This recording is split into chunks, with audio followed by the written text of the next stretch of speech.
What it do? What it do? It's your boy Rebuke hollering at you live in the flesh. And welcome back to another edition of Rebuke All Devils Radio. 107.7, home of the truth.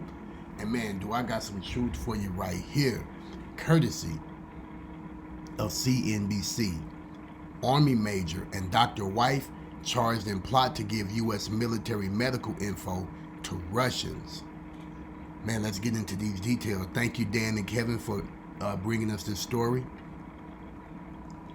A U.S. Army major, doctor, and her physician wife have been charged with the criminal plot to give confidential medical information related to members of the U.S. military and patients at Johns Hopkins Hospital to the Russian government. Court records show. The couple, Major Jamie Lee Henry, 39, and anesthesiologist Anna Gabrielian were named in the federal indictment unsealed Thursday in U.S. District Court in Baltimore, charging them with conspiracy to disclose health information. Henry was a staff internist at Fort Bragg in North Carolina who had secret-level security clearance. Fort Bragg is the home of the Army's 18th Airborne Corps, headquarters of the United States Army Special Operations Command, and the Womack Army Medical Center. Gabrielian, 36, is on the staff of Johns Hopkins Hospital in Baltimore. According to the hospital webpage, that page notes that Gabrielian speaks both English and Russian. The indictment said Henry and Gabrielian, who live in Rockville, Maryland, believe they will be given medical information related to patients at Fort Bragg and Johns Hopkins to a person working at the Russian embassy in Washington. In reality, that other person was an undercover FBI agent who had approached Gabrielian in mid-August and asked her about the assistance she had offered to the Russian embassy several months earlier. Gabrielian met the agent in the Baltimore hotel room on August 17th, the indictment says. During that meeting, she told the FBI agent she was motivated by patriotism toward Russia to provide any assistance she could to Russia, even if it meant being fired or going to jail, the indictment says. Later that same day, she called the agent to reaffirm the couple were committed to helping Russia, the indictment alleges. The charging documents accuses the couple of providing medical information related to patients at Fort Bragg and Johns Hopkins to demonstrate their level of access to such information of U.S. personnel and to show the potential for the Russian government to gain insight into the medical conditions of individuals associated with the U.S. government and military to exploit this information. On August 31st, during a meeting with the undercover agent in a hotel in Gaithersburg, Maryland, the couple gave the agent health information related to several individuals. The indictment said Gabrielian allegedly gave the agent information related to the spouse of a person currently employed by the Office of Naval Intelligence and highlighted to the agent a medical issue reflected in the records of that person that Russia could exploit. The indictment said she also turned over records related to a veteran of the United States Air Force.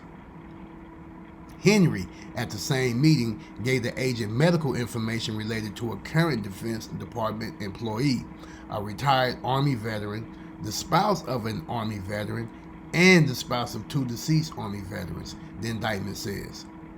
Henry, in 2015, was reported to be the first known active Army officer to come out as transgender. While she identifies herself as a woman, the indictment reportedly refers to Henry by male pronouns because he's a man. The couple allegedly discussed with the underagent the need for them to maintain plausible deniability regarding their interactions. Gabrielian suggested a cover story for their interaction and a plan for Gabrielian and Henry's children flee the U.S. quickly if Gabrielian and Henry were told to act in a way that could expose their communications and actions to the U.S. government, the indictment says. Gabrielian allegedly told the agent on August 17th that she was willing to provide any assistance she could to Russia even if it meant being fired or going to jail. At the same meeting, Gabrielian allegedly told the agent that Henry was currently a more important source for the Russians than she was, since Henry had more helpful information, including on how the U.S. military establishes an army hospital in war conditions, and about previous training the U.S. military provided to Ukraine military personnel. When Gabrielian and Henry jointly met with the agent at the hotel on the night of August 17th, the indictment says, during the meeting, Henry explained to the undercover agent that they were committed to assisting Russia, and he had looked into volunteering to join the Russian army after the conflict in Ukraine began. But Russia wanted people with combat experience, and he did not have any, the indictment said. Henry further stated, the way I am viewing what is going on in Ukraine now is that the United States is using Ukrainians as a proxy for their own hatred towards Russia, the charging document alleges. At the same meeting, Henry said that Gabrielian had recommended the book Inside the Aquarium, The Making of a Top Soviet Spy, the indictment alleged. That 1986 book by Viktor Suvorov described the author's training inside the then Soviet Union's military intelligence system. Henry also allegedly told the undercover agent at the meeting that, my point of view is until the United States actually declares war against Russia, I'm able to help as much as I want. At that point, I'll have some ethical issue I have to work through, according to the indictment.